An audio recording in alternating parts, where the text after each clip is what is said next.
ರಾಮರಾಮೇತಿ ರಮೇತಿ ರಮೇ ರಾಮೇ ಮನೋರಮೆ ಸಹಸ್ರನಾಮ ತಪ್ಪಿಲ್ಲಂ ಶ್ರೀರಾಮನಾಮ ವರಾನ್ಯ. ಇದು ಟೀಕಾರಾಯರ ಆರಾಧನೆ ನಿಮಿತ್ತವಾಗಿ ಈ ಟೀಕಾರಾಯರು ನಮಗೆ ಕೊಟ್ಟಂಥ ಕೊಡುಗೆ ಅಪಾರವಾದದ್ದು. ಈ ಟೀಕಾರಾಯರು ಟೀಕಾ ಕೃತ್ಪಾದರಂತ ಕರೀತಾರೆ ಇವರು. ಯಾಕಂದರೆ ಇವರು ಮಧ್ವಾಚಾರ್ಯರ ಗ್ರಂಥಗಳಿಗೆ ಭಾಷೆಯನ್ನು ಬರೆದವರು, ಟೀಕ ಟಿಪ್ಪಣಿಯನ್ನು ಬರೆದವರು. ಇವರು ಸಮಾಜಕ್ಕೆ ಕೊಟ್ಟ ಕೊಡುಗೆ ಅಷ್ಟಿಷ್ಟಲ್ಲ. ಇಂಥವ್ರ ಬಗ್ಗೆ ಹೇಳಬೇಕಂದ್ರೆ ಇಡೀ ವರ್ಷ ಆದರೂ ಸಾಲಂಗಿಲ್ಲ ಅಂತ ಹೇಳ್ಬೋದು. ಅಷ್ಟೊಂದು ಇವ್ರ ಮಹಿಮೆ, ಇವರ ಬಗ್ಗೆ ಹೇಳಲಿಕ್ಕೆ ಆಗೋದೇ ಇಲ್ಲ ಅಂದ್ರೂ ಸರಿನೇ. ಅಷ್ಟೊಂದು ಕೊಡುಗೆ ನಮ್ಮ ಟೀಕಾ ಕೃತ್ಪಾದರು ನಮ್ಮ ಈ ಸಮಾಜಕ್ಕೆ ಆಗಲಿ, ನಮ್ಮ ಒಟ್ಟು ಈ ಜಗತ್ತಿಗೆ ಕೊಟ್ಟಾರಂತ ಹೇಳಿದರೆ ತಪ್ಪಾಗಲಿಕ್ಕಿಲ್ಲ. ಅಂಥವರು ಟೀಕಾ ಕೃತ್ಪಾದರು ಮೊದಲು ಇವರೇನು ಆಚಾರ್ಯರಲ್ಲ, ಯತಿವರ್ಯರಲ್ಲ, ಏನಲ್ಲ. ಇವರು ಒಂದು ಸಾಮಾನ್ಯವಾದಂಥ ಇದು ದೇಶಪಾಂಡೆ ಅವರ ಕುಟುಂಬದಲ್ಲಿ ಜನಿಸಿದವರು ಇವರು ಟೀಕಾ ಕೃತ್ಪಾದರು. ಅವರು ದೇಶಪಾಂಡೆಯವರು ಅಂದರೆ ದೇಶವನ್ನು ಆಳುವವರು. ಅಂಥವ್ರ ಮನೆತನದಾಗ ಜನಿಸಿದ್ರು ಕೂಡ ಅವರೇನು ಧರ್ಮ ಒಳ್ಳೆಯ ಸುಚರಿತ್ರವಂತರ ಮನೆಯಲ್ಲಿ ಜನಿಸಿದವರು. ಅವರೆಲ್ಲ ನೇಮ ನಿತ್ಯಗಳನ್ನ ಮಾಡಿಕೊಂಡು ತಮ್ಮ ನಿತ್ಯ ಕರ್ಮಾನುಷ್ಠಾನ, ಬ್ರಾಹ್ಮಣರ ಏನು ಕರ್ಮಾನುಷ್ಠಾನ ಎಲ್ಲ ಮಾಡ್ಕೊಂಡು ಹೋಗ್ತಿದ್ರು. ಕೆಲವೊಬ್ರು ಈ ದೊಡ್ಡ ಸ್ವಲ್ಪ ಅಧಿಕಾರ ತಂದರೆ ಸಾಕು, ನಮ್ಗೇನು ಮಾಡ್ಲಿಕ್ಕಾಗಂಗಿಲ್ಲ. ಈಗಿನ ಕಾಲದಲ್ಲಿ ನಾವು ಇಂಥ ದೊಡ್ಡ ಹುದ್ದೆದಾಗಿದ್ದೀವಿ, ಇವೆಲ್ಲ ಏನು ಮಾಡ್ಲಿಕ್ಕಾಗ್ತದೆ ನಮ್ಗೆ, ಸಂಧ್ಯಾ ವಂದನೆ ಅವೆಲ್ಲ ಏನು ಮಾಡ್ಲಿಕ್ಕಾಗ್ತದ ಅನ್ನುವಂಥ ಜನರು ಸಾಕಷ್ಟು ಇದ್ದಾರೆ ಈಗಿನ ಕಾಲದಲ್ಲಿ. ಆದ್ರೆ ಅವರು ಅಂಥ ಮಂತನದಲ್ಲಿ ಹುಟ್ಟಿದಂಥವ್ರಲ್ಲೇ ಅಂಥ ದೇಶಪಾಂಡೆಯವರಿದ್ರು. ದೇಶವನ್ನು ಆಳುವಂಥ ತಾಕತ್ ಅವ್ರ ಹತ್ರ ಇದ್ರೂ ಕೂಡ ಅವರೆಲ್ಲ ದಿನನಿತ್ಯ ಕರ್ಮಾನುಷ್ಠಾನಗಳನ್ನ ಏನು ಮಾಡ್ಬೇಕು ಅವೆಲ್ಲ ಮಾಡ್ಕೊಂಡು ಹೋಗುವಂಥ ಒಂದು ಮನೆತನದಲ್ಲಿ ಜನಿಸಿದವರು ಇವರು. ಈ ಕಡೆ ಇಲ್ಲಿ ನಮ್ಮ ಉತ್ತರಾದಿ ಮಠಕ್ಕೆ ಅಕ್ಷೋಭ್ಯ ತೀರ್ಥರಿಗೆ ಒಬ್ಬ ಒಳ್ಳೆ ಯತಿ ಬೇಕಾಗಿದ್ದಾನ ಉತ್ತರಾಧಿಕಾರಿಯಾಗಿ. ಯಾರು ನೋಡ್ಬೇಕಪ್ಪ, ಯಾರು ನೋಡಬೇಕು? ಇವರು ಅಕ್ಷೋಭ್ಯ ತೀರ್ಥರು ಸಾಮಾನ್ಯರಲ್ಲ. ಇವರು ಮಹಾ ದಿವ್ಯಶಕ್ತಿ ಉಳ್ಳಂಥವ್ರು. ಅವರೆಲ್ಲ ದೇವಾಂಶ ಸಂಬೂಧರೇ. ಅವರು ಎಲ್ಲ ಹಿಂದಿನದನ್ನು ಮುಂದಿನದನ್ನು ತಿಳ್ಕೊಂಡಂಥವ್ರು ಅವ್ರ ಯತಿಗಳು. ಅಂಥವ್ರು ಯಾರು ನೋಡಬೇಕು ನಾನು ಅಂತ ಒಂದು ಯೋಚನೆ ಒಳಗೆ ಇರ್ತಾರೆ. ಇರಬೇಕಾದ್ರೆ ಒಂದು ಸಾರಿ ಅವ್ರಿಗೇನ ಸ್ವಪ್ನ ಬೀಳ್ತದ. ಏನಂದರೆ, ನೀನು ಭೀಮಾ ನದಿ ತೀರದಲ್ಲಿ ಹೋಗು, ಅವತ್ತು ಮಧ್ಯಾಹ್ನ ಟೈಮ್ನಲ್ಲಿ ಒಬ್ಬ ಕುದುರೆ ಮೇಲೆ ಬರ್ತಾನೆ ಒಬ್ಬ ಯುವಕ. ಬಂದು ಅವನು ಏನು ಮಾಡ್ತಾನ, ಪ್ರಾಣಿಗಳ ರೀತಿಯಲ್ಲಿ ನೀರನ್ನು ಕುಡಿತಾನೆ. ಆವಾಗ ಅವನು ಈ ಮಠಕ್ಕೆ ಸರಿಯಾದ ಯತಿ ಅಂತ ನೀವು ತಿಳ್ಕೊಂಡು ಅವನನ್ನು ಈ ಮಠಕ್ಕೆ ಕರ್ಕೊಂಡು ಬಾ ಅಂಥೇಳಿ ಅವ್ರಿಗೆ ಸ್ವಪ್ನ ಬೀಳ್ತದೆ. ಭಗವಂತ ಬಂದು ಹೇಳ್ತಾನೆ ಅವ್ರಿಗೆ ಸ್ವಪ್ನದಲ್ಲಿ. ಆ ಪ್ರಕಾರ ಒಂದು ಸಾರಿ ಅವತ್ತು ಮಧ್ಯಾಹ್ನ ಭೀಮಾ ನದಿ ತೀರಕ್ಕೆ ಹೋಗಿದ್ದಾರೆ. ಹೋದಾಗ ಮಧ್ಯಾಹ್ನ ಟೈಮು ಭಾಳ ನೀರಡಿಕೆ ಆಗಿರ್ತದನ. ಆ ಕುದುರೆ ಮೇಲೆ ಬರ್ತಾನೆ, ಸೈನಿಕರೊಂದಿಗೆ ಬರ್ತಾನೆ ಯುವಕ. ಬಂದು ಹಿಂಗೆ ಪ್ರಾಣಿಗಳ ಥರ ನೀರು ಕುಡಿದಾಗ ಆಗ ಇವ್ರು ಹೇಳ್ತಾರ, ನೀನೇನು ಮನುಷ್ಯನಾಗಿ ಪಶು ಥರ ನೀರು ಕುಡಿತೀಯಲ್ಲ, ಏನಿದೆ ಸರಿನಾ ಏನೋ ಒಂದು ಮಾತು ಹೇಳ್ತಾರೆ. ಅದೇ ಒಂದು ಮಾತು ಅವ್ರು ಹೇಳಿದ್ದು. ಆಗ ಆ ಯುವಕ ಏನು ಮಾಡ್ತಾನೆ, ಇವ್ರಿಗೆ ಸಾಷ್ಟಾಂಗ ನಮಸ್ಕಾರ ಹೇಳಿ, ನಾನು ಮಾಡಿದ ತಪ್ಪು, ನಾನು ಇಲ್ಲ ನಿಮ್ಮ ಜೊತೆ ನಿಮ್ಮದು ಎಲ್ಲ ತತ್ವಜ್ಞಾನ ಎಲ್ಲ ನನಗೆ ನೀವು ಉಪದೇಶ ಮಾಡಿ, ನಾನು ನಿಮ್ಮ ಜೊತೆಗೆ ನಿಮ್ಮ ಮಠಕ್ಕೆ ಬಂದುಬಿಡ್ತೀನಿ ಅಂತ ಹೇಳಿದಾಯ್ತು. ಹಾಗಾದ್ರೆ ಬಾರಪ್ಪ, ಇವ್ರಿಗೆ ಬೇಕಾಗೇ ಇರ್ತದ. ಆ ಯುವಕನಲ್ಲಿ ಇವ್ರು ಕರ್ಕೊಂಡು ಬರ್ಬೇಕಾಗಿ ಬಾರಪ್ಪ ಅಂಥೇಳಿ ಮಠಕ್ಕೆ ಕರ್ಕೊಂಡು ಹೋಗ್ತಾರೆ. ಮಠಕ್ಕೆ ಕರ್ಕೊಂಡು ಹೋಗಿಂದ ಅಲ್ಲಿ ಮಠದಲ್ಲೇ ಇರ್ತಾರೆ. ಈ ಸುದ್ದಿ ಏನಾಗ್ತದ, ಆಮೇಲೆ ಅವರ ತಂದೆಯವ್ರಿಗೆ ಗೊತ್ತಾಗ್ತದ. ಇವರು ಟೀಕಾರಾಯರ ಇವ್ರದ್ದು ಮೊದಲ ಹೆಸರು ಕೂಡ ಜಯತೀರ್ಥ ಅಂತ. ಇವ್ರು ಹುಟ್ಟಿದ್ದು ಮಹಾರಾಷ್ಟ್ರದಲ್ಲಿ. ಟೀಕಾರಾಯರು ಮಹಾರಾಷ್ಟ್ರದ ದೇಶಪಾಂಡೆ ಮನೆತನದಲ್ಲಿ, ಅಲ್ಲಿ ಪಂಡ್ರಾಪುರದ ಹತ್ತಿರ ಮಂಗಳಖೇಡ ಅಂತ ಒಂದು ಊರದ. ಆ ಊರಿನಲ್ಲಿ ಇವರು ಜನಿಸ್ತಾರೆ. ಅವರೇ ಇವ್ರ ಅದೇ ಅಲ್ಲೇ ಜನಿಸ್ತಾರೆ. ದೇಶಪಾಂಡೆ ಮನೆತನದಲ್ಲಿ ಜನಿಸ್ತಾರೆ ಇವರು. ಅಲ್ಲಿಂದ ಇವರು ಇದಕ್ಕಾಗಿನ ಪಂಡ್ರಾಪುರನ ಭಕ್ತಿ, ಪಂಡ್ರಾಪುರದ ಮೇಲೆ ಬಹಳ ಭಕ್ತಿ ಅಂತ ಆ ಪಂಡ್ರಾಪುರನೇ ಇವರನ್ನು ಈ ಉತ್ತರಾದಿ ಮಠದ ಉತ್ತರಾಧಿಕಾರಿಯಾಗಿ ಮಾಡಲು ಆ ಮನೆತನದಲ್ಲಿ ಜನಿಸಿದನೋ ಏನೋ ಎಂಬಂತೆ ಅದು ಇತ್ತು. ಅದು ಆಮೇಲೆ ಅವ್ರ ತಂದೆಯವ್ರಿಗೆ ಗೊತ್ತಾಗ್ತದೆ, ಇವ್ರು ಮಠಕ್ಕೆ ಕರ್ಕೊಂಡು ಹೋಗಿದ್ದು. ಅವ್ರು ಭಾಳ ಸಿಟ್ಟಿನಿಂದ ಬರ್ತಾರೆ. ಬಂದು ಅಕ್ಷೋಭ್ಯ ತೀರ್ಥರು ಹೇಳ್ತಾರೆ, ಏನ್ರಿ ನೀವು ನಮ್ಮ ಮಗನ ಕರ್ಕೊಂಬಂದ್ಬಿಟ್ಟಿರಿ. ಅವ್ರು ಅಷ್ಟು ಸಿಟ್ಟಿಗೆ ಅದು ಬಂದರೂ ಕೂಡ ಇವ್ರು ಏನು ಸಿಟ್ಟು ಮಾಡ್ಕೊಳ್ಳಲ್ಲ. ಇಲ್ಲ, ಕರ್ಕೊಂಡು ಹೋಗ್ರಿ ನಿಮ್ಮ ಮಗ, ನಾವೇನು ಬೇಡ ನಂಗಿಲ್ಲ, ನಿಮ್ಮ ಮಗ ಅಲ್ಲಿದ್ದ ನೋಡು, ಒಂದು ರೂಮ್ನಾಗೆ ಇರ್ತಾರೆ ಅವರು, ಅಲ್ಲಿದ್ದನ್ನು ಕರ್ಕೊಂಡು ಹೋಗ್ರಿ ಅಂತ ಹೇಳ್ತಾರೆ. ಇವ್ರು ಬಡ ಹೋಗಿ ತಮ್ಮ ಮಗನ ಮನೆಗೆ ಕರ್ಕೊಂಡು ಹೋಗ್ತಾರೆ. ಮನೆಗೆ ಕರ್ಕೊಂಡು ಹೋಗಿ ಅವ್ರಿಗೆ ಮದುವೆ ಆಗಿರ್ತದ. ಆದರೂ ಮದುವೆ ಆದರೂ ಕೂಡ ಅವರು ಬಹಳ ಶುದ್ಧ ಪುರುಷರು ಇರ್ತಾರಂತ. ಅಲ್ಲಿವರೆಗೂ ಅವರು ಹೆಂಡತಿಗೆ ಸ್ಪರ್ಶ ಮಾಡಿರಲ್ಲ ಅಂತ. ಆವತ್ತು ಅವ್ರ ಹೆಂಡತಿಯನ್ನು ಅವ್ರ ಬಳಿ ಕಳಿಸ್ತಾರಂತ. ಕಳಿಸಿದ್ರಾಕಿ ಇವ್ರದ್ದು ಇವರು ಶೇಷಶಾಹಿಗಳು. ಇವರ ರೂಪ ಲಾವಣ್ಯ, ಅವ್ರ ಶೇಷಶಾಹಿತ್ವವನ್ನು ನೋಡಿ ಹೆದರಿ ಚೀರಿ ಮೂರ್ಛೆ ಹೋಗ್ಬಿಡ್ತಾಳಲ್ಲಿ. ಮೂರ್ಛೆ ಹೋಗಿಂದ ಅವಾಗ ಬರ್ತಾರೆ. ಈ ಥರ ನೋಡಿದ್ರೆ ಅವ್ರು ಶೇಷಶಾಹಿಗಳಾಗಿರ್ತಾರೆ. ಅಷ್ಟೊತ್ತಿಗೆ ಅವತ್ತು ಒಂದು ದಿವಸ ಇವ್ರು ಸ್ವಪ್ನ ಬೀಳ್ತಾರೆ. ಯಾರಿಗೆ?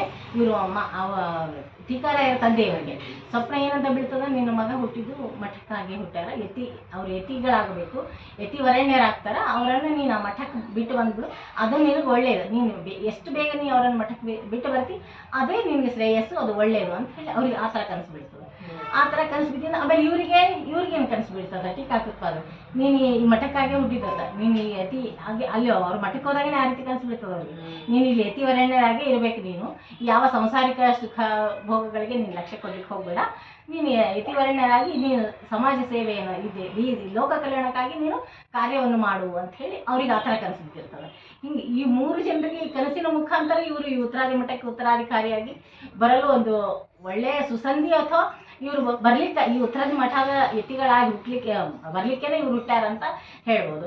ಅದನ್ನೆಲ್ಲ ಆ ರೀತಿ ಕನಸು ಬೀಳ್ತದ. ಮತ್ತು ಈ ರೀತಿ ಮೂರ್ಛೆ ಹೋಗಿ ಬಿದ್ಬಿಡ್ತಾರೆ.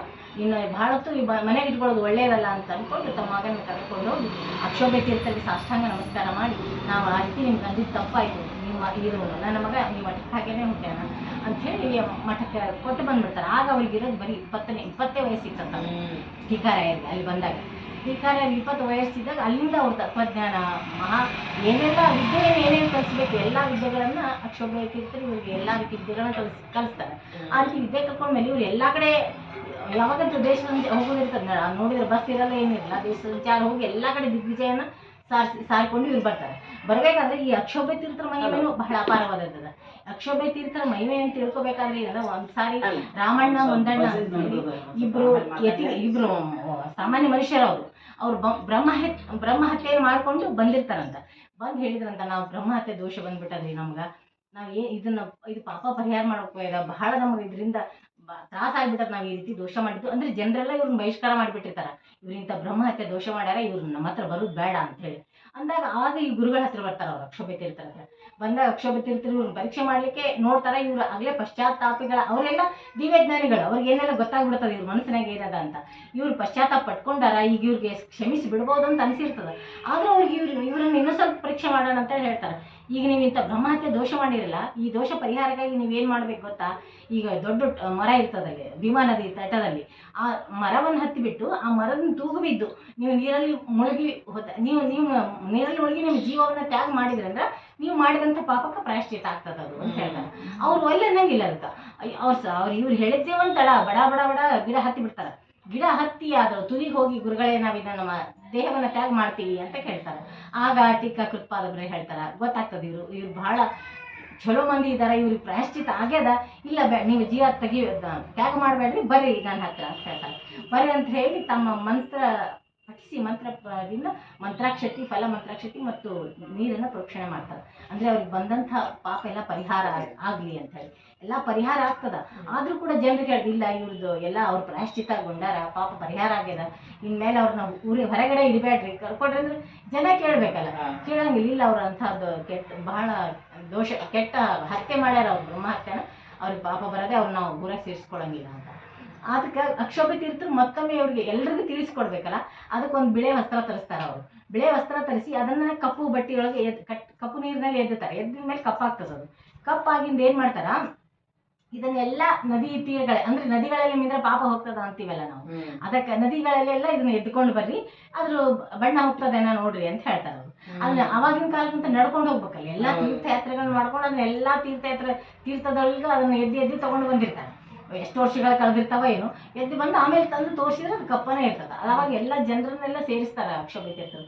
ಸೇರಿಸಿ ಇದು ನೋಡಿದ್ದು ಹೋಯ್ತು, ನದಿ ತೀರಗಳಲ್ಲಿ ಮುಳುಗಿದ್ರೆ ಪಾಪ ಹೋಗ್ತದೆ ಅಂತಿರಲ್ಲ, ಹೋಯ್ತೇನು ಹೋಗಿಲ್ಲ ನೋಡು ಅಂಥೇಳಿ ಅವ್ರು ಏನು ಮಾಡ್ತಾರೆ, ತಮ್ಮ ಮಂತ್ರವನ್ನು ಪಠಿಸಿ ನೀರನ್ನು ಪ್ರೋಕ್ಷಣೆ ಮಾಡ್ತಾರೆ. ಪ್ರೋಕ್ಷಣೆ ಮಾಡಿ ಮಂತ್ರಾಕ್ಷತೆ ಬಿದ್ದಾಗ ಅದೆಲ್ಲ ಮತ್ತೆ ಬಿಳಿ ಆಗ್ಬಿಡ್ತದೆ, ಶುಭ್ರ ಆಗ್ತದೆ. ಅಂದ್ರೆ ತಮ್ಮ ಶಕ್ತಿ ಅಷ್ಟದಂತ ಅವಾಗ ಗೊತ್ತಾಗ್ತದ ನಾವು ಏನೆಲ್ಲ ತಪ್ಪು ತಿಳ್ಕೊಂಡ್ಬಿಟ್ಟಿದ್ವಿ ಇವ್ರ ಬಗ್ಗೆ ಅಂತ ಹೇಳಿ. ಎಲ್ಲರೂ ಇದರಿಂದ ಅವ್ರ ಪ್ರಾಯಶ್ಚಿತ್ತ ಆಗ್ಯದ ಅಂತ ಹೇಳಿ ಅವಾಗ ಅವ್ರಿಗೆ ರಾಮಣ್ಣ ಮಂದಣ್ಣ ಅನ್ನೋರ್ನ ತಮ್ಮ ಇದ್ರೊಳಗೆ ಸೇರಿಸ್ಕೊತಾರೆ. ಇದು ಅಕ್ಷೋಭ್ಯ ತೀರ್ಥರ ಒಂದು ಅವರ ವ್ಯಕ್ತಿತ್ವ, ಅವರ ಒಂದು ಪವಾಡ ಅನ್ಬೋದು, ಅವರ ಒಂದು ಶಕ್ತಿ ಅನ್ಬೋದು, ದಿವ್ಯ ಶಕ್ತಿ ಅವರು. ಅದನ್ನು ತೋರಿಸ್ಲಿಕ್ಕೆ ಇದು ಆಮೇಲೆ 20 ವರ್ಷ ಆಗಿರ್ತದೆ ಇವ್ರು ಟೀಕಾಕೃತ್ಪಾದರಿಗೆ ಬಂದು ಎಲ್ಲ ವಿದ್ಯೆಯನ್ನು ಕಲಿತಾರೆ. ವಿದ್ಯೆಯನ್ನು ಕಲಿತು ಅವರ ಭಾಷೆಗಳಿಗೆ ಅನೇಕ ಗ್ರಂಥಗಳನ್ನು ಬರೀತಾರೆ. ಬರೆದು ಎಲ್ಲ ಕಡೆ ಈ ತರ ಅಲ್ಲಿ ಅವಾಗಲೂ ಕೂಡ ವಾದ ವಿವಾದ ಮಾಡೋದಿರ್ತದಲ್ಲ, ಒಳ್ಳೆ ವಿದ್ವಾಂಸರೊಡನೆ ಅಂತ ಅದರಲ್ಲಿ ಎಲ್ಲ ಕಡೆ ದಿಗ್ವಿಜಯ ಸಾಧಿಸ್ಕೊಂಡು ಇವ್ರು ಬರ್ತಾರೆ. ಸಾಧಿಸ್ಕೊಂಡು ಅಷ್ಟೆಲ್ಲ ಮುಗಿಸ್ಕೊಂಡು ಬಂದಾಗ ಇವರಿಗೆ ಕೇವಲ ಬರೀ 40 ವರ್ಷ ಆಗಿರ್ತದೆ. 20 ವರ್ಷ ಮಾತ್ರ ವೃಂದಾವನದೊಳಗೆ ಇದ್ದು ಇದು ಮಠದಲ್ಲಿ ಇದ್ದು ಆ ರೀತಿ ಎಲ್ಲವನ್ನು ಆ ಗ್ರಂಥಗಳಿಗೆ ಟಿಪ್ಪಣಿಗಳನ್ನು ಬರೆದು ಭಾಷ್ಯ ತತ್ವವನ್ನು ಬರೆದು ಪ್ರಸಿದ್ಧರಾಗ್ತಾರೆ. ಇದು 20 ವರ್ಷದಲ್ಲಿ ಎಲ್ಲ ಸಾಧನೆಯನ್ನು ಮಾಡಿ ಅವರು ತಮ್ಮ 40ನೇ ವಯಸ್ಸಿಗೆ ವೃಂದಾವನಸ್ಥರಾಗ್ತಾರೆ. ಇದ್ರ ಬಗ್ಗೆ ಇನ್ನೂ ಬಹಳದ ವಿಷಯ. ಅಷ್ಟೇ ಇಷ್ಟೇ ನಾನು 40 ವರ್ಷ ತನಕ